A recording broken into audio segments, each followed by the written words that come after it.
ಶಿವಯೋಗಿ ಶ್ರೀ ಸಿದ್ದರಾಮೇಶ್ವರವರ ಜಯಂತಿ ತಾಳಿಕೋಟೆ ಪಟ್ಟಣದಲ್ಲಿ ತಾಲೂಕು ಆಡಳಿತ ಹಾಗೂ ಭುವಿ ಸಮಾಜದ ಸಹಯೋಗದಲ್ಲಿ ಮಹಾನ್ ಚಿಂತಕ ಶಿವಯೋಗಿ ಶ್ರೀ ಸಿದ್ದರಾಮೇಶ್ವರವರ 853ನೇ ಜಯಂತಿಯನ್ನು ಅರ್ಥಪೂರ್ಣವಾಗಿ ಆಚರಿಸಲಾಯಿತು.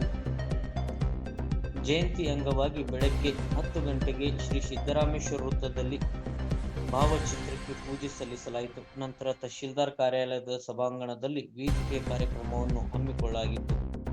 ಈ ಸಂದರ್ಭದಲ್ಲಿ ಕಾರ್ಯಕ್ರಮದ ಅಧ್ಯಕ್ಷತೆ ವಹಿಸಿದ ಶ್ರೀ ತಾಲೂಕು ದಂಡಾಧಿಕಾರಿಗಳಾದ ಶ್ರೀಮತಿ ಡಾಕ್ಟರ್ ವಿನಿಯಾ ಹೋಗಾರ್, ಕ್ಷೇತ್ರ ಸಮನ್ವಯ ಅಧಿಕಾರಿ ಆರ್.ವಿ. ದಮ್ಮೂರ್ಮಠ್ ಹಾಗೂ ಸುರ್ಪುರ ಪ್ರೌಢಶಾಲಾ ಶಿಕ್ಷಕ ಸಂಘದ ಉಪಾಧ್ಯಕ್ಷರಾದ ಆನಂದ್ ಕಟ್ಟಿಮನಿಯವರು ಮಾತನಾಡಿ, ಶಿವಯೋಗಿ ಸಿದ್ದರಾಮೇಶ್ವರರವರು ಕಾಯೋಪಯೋಗಿಗಳಾಗಿದ್ದು 12ನೇ ಶತಮಾನದ ವಚನ ಚಳುವಳಿಯಲ್ಲಿ ಮಹತ್ವದ ಪಾತ್ರ ನಿರ್ವಹಿಸಿದ್ದಾರೆ. ಅವರ ಚಿಂತನೆಗಳು ಸಾರ್ವತ್ರಿಕ ಮತ್ತು ಸರ್ವಕಾಲಿಕ ಅಗತ್ಯವಾಗಿದೆ. ಕೇವಲ ಅವರ ಜಯಂತಿಯನ್ನು ಆಚರಿಸಿದರೆ ಸಾಲದು, ಅವರ ಬದುಕಿನ ಆದರ್ಶಗಳನ್ನು ನಮ್ಮ ಜೀವನದಲ್ಲಿ ಅಳವಡಿಸಿಕೊಳ್ಳುವ ಅಗತ್ಯವಿದೆ ಎಂದರು. ಸಿಆರ್ಪಿ ರಾಜು ಬಿಜಾಪುರ್ ಕಾರ್ಯಕ್ರಮ ನಿರ್ವಹಿಸಿದರು.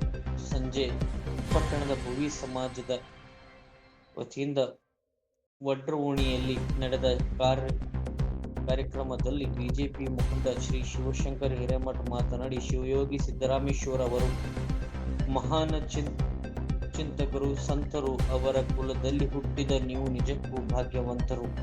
ಸಮಾಜದಲ್ಲಿ ಒಗ್ಗಟ್ಟನ್ನು ಕಾಯ್ದುಕೊಂಡು ಮಕ್ಕಳಿಗೆ ಉತ್ತಮ ಶಿಕ್ಷಣವನ್ನು ನೀಡಿ ಆರ್ಥಿಕವಾಗಿ ಸಬಲರಾಗಲು ಪ್ರಯತ್ನಿಸಬೇಕೆಂದರು.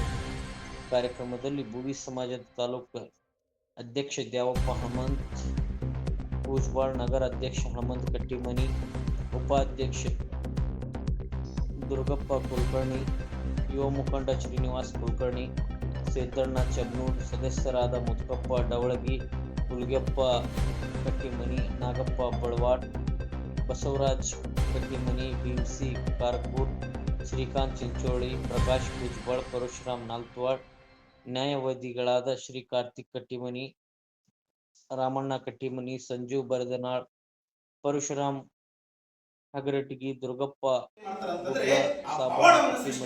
ಅನೇಕ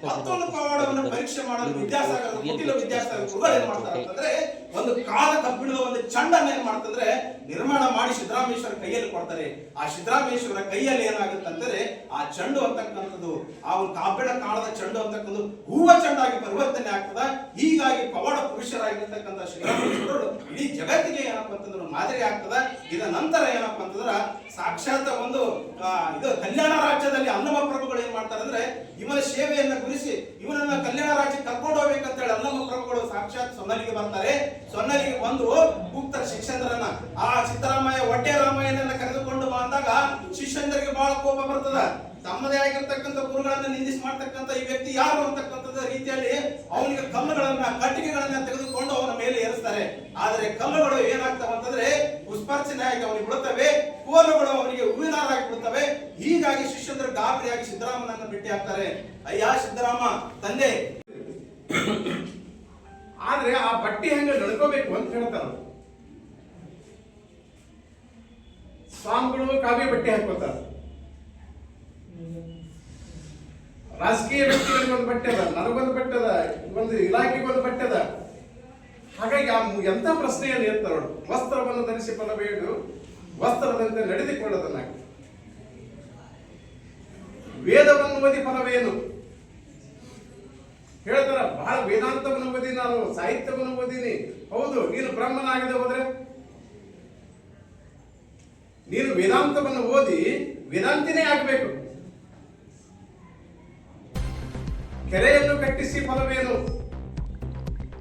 ನೀರೇ ಇಲ್ಲದಲ್ಲ. ಹೀಗೆ ಸಮಾಜದ ವ್ಯವಸ್ಥೆಯನ್ನು ಬಹಳ ಉಗ್ರವಾಗಿ ಟೀಕಿಸುವುದರ ಜೊತೆಗೆ ಆ ಸಮಾಜವನ್ನು ಒಂದು ಒಳ್ಳೆಯ ಸ್ಥಿತಿಗೆ ತರುವುದಕ್ಕೆ ಪ್ರಾಮಾಣಿಕ ಪ್ರಯತ್ನವನ್ನು ಮಾಡಿದವರು ಸ್ವಾಮಿಗೆ ಸಿದ್ದರಾಮೇಶ್ವರರು ಅನ್ನೋದನ್ನು ನಾವೆಲ್ಲರೂ ಅಭಿಮಾನದಲ್ಲಿ ಹೇಳ್ತಾರೆ. ಹಾಗಾಗಿ ಇವತ್ತು ಅವರನ್ನು ಪೂಜಿಸುವುದಷ್ಟೇ ಅಲ್ಲ, ಅವರ ಚಿಂತನೆಗಳನ್ನು ಸಮಾಜ ಒಪ್ಕೋಬೇಕು. ನಾನು ಕಟ್ಟಿಮನಸ್ಸರಿಗೆ ಒಂದು ವಿನಂತಿ, ಇವತ್ತು ತಾವೇನು ಭಾವಚಿತ್ರಗಳನ್ನು ಕೊಟ್ಟಿರಿ, ಮುಂದಿನ ಜಯಂತಿಗೆ ಅವರ ಜೀವನ ಚರಿತ್ರೆಯ ಪುಸ್ತಕಗಳನ್ನು, ಅವರ ವಿಚಾರಧಾರೆಯ ಪುಸ್ತಕಗಳನ್ನ ಸಮಾಜಕ್ಕೆ, ಈ ಮಾನವ ಕುಲಕ್ಕೆ ಕೊಟ್ಟಿದ್ದೆ ಆದ್ರೆ ಇನ್ನಷ್ಟು ಸಮಾಜ ಬದಲಾವಣೆಗೆ ತರ್ತದ ಅಂತನ್ನುವಂತ ನಿಟ್ಟಿನಲ್ಲಿ ಸಮಾಜ ಮತ್ತು ಈ ನಾವೆಲ್ಲರೂ ಅವರ ಚಿಂತನೆಗಳನ್ನು ನಮ್ಮ ಬದುಕಿನೊಳಗೆ ಅನುಸರಿಸೋಣ ಅಂತನ್ನುವಂತ ವಿಚಾರಗಳನ್ನ ಹೇಳ್ತಾ ನನಗೆ ಈ ಸಮಯದಲ್ಲಿ ಅವಕಾಶ ಕೊಟ್ಟಿರ್ತಕ್ಕಂಥ